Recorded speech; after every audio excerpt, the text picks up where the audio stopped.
क्या सच में सुपारी को मीठा बनाने के लिए उसे गौमूत्र में भिगोया जाता है? दोस्तों, क्या आपको पता है कि सुपारी कैसे बनती है?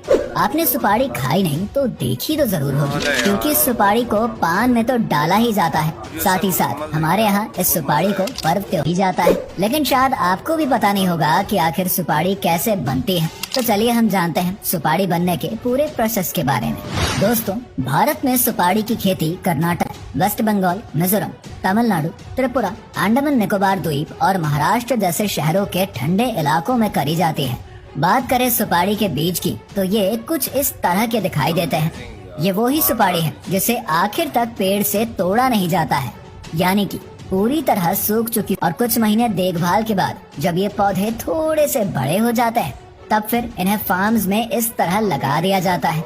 1 साल बीतता है, 2 साल बीतता है और फिर देखते ही देखते किसानों की अथाग मेहनत के बाद 5 से 6 सालों के अंदर ये पेड़ नारियल के पेड़ों की तरह ही लंबे लंबे हो जाते हैं। इसके बाद दिसंबर से फरवरी माह के बीच इनके पेड़ों में फल आना शुरू हो जाते हैं। इनके फल खजूर की ही तरह दिखते हैं। इनके फल सही साइज में बड़े हो जाते हैं, तब मई से जून महीने में सुपारी के फलों की हार्वेस्टिंग करी जाती है, जिसके लिए वहाँ के वर्कर्स धारदार हथियार की मदद से पेड़ के ऊपर चढ़कर सुपारी के फल की टहनी को काट कर नीचे गिराते हैं, क्योंकि इतनी ऊंचाई पर चढ़ने के बाद पैर फिसलने पर इनकी जान भी जा सकती है। इसलिए ये काम केवल वहाँ बहुत ध्यान से सुपारी के फलों की हार्वेस्टिंग करी जाती है। इसके बाद सारी सुपारी से लदे टहनियों को अगले प्रोसेस के लिए भेज दिया जाता है, जहाँ पर उन सुपारियों की टहनियों से सारे फलों को पीट पीट कर अलग कर दिया जाता है। उसके बाद एक एक करके सारे फलों को छीलकर फलों के अंदर से सुपारी को निकाला जाता है और इस काम को डी हस्किंग कहा जाता है। ये काम काफी ज्यादा जोखिम भरा होता है, क्योंकि एक कट सकते हैं।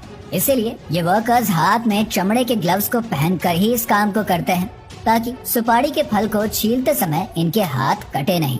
यहाँ पर लगभग 100 से भी ज्यादा वर्कर्स इस काम को करते हैं।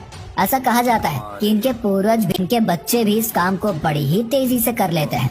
लेकिन अभी इन फलों से निकले हुए सुपारी के स्वाद बहुत ही ज्यादा कड़वे होते हैं। इसीलिए अब इन सुपारियों के कड़वेपन को हटाने के लिए एक बड़े से भट्टी में सारे सुपारियों को कत्थे के पानी में उबाला जाता है।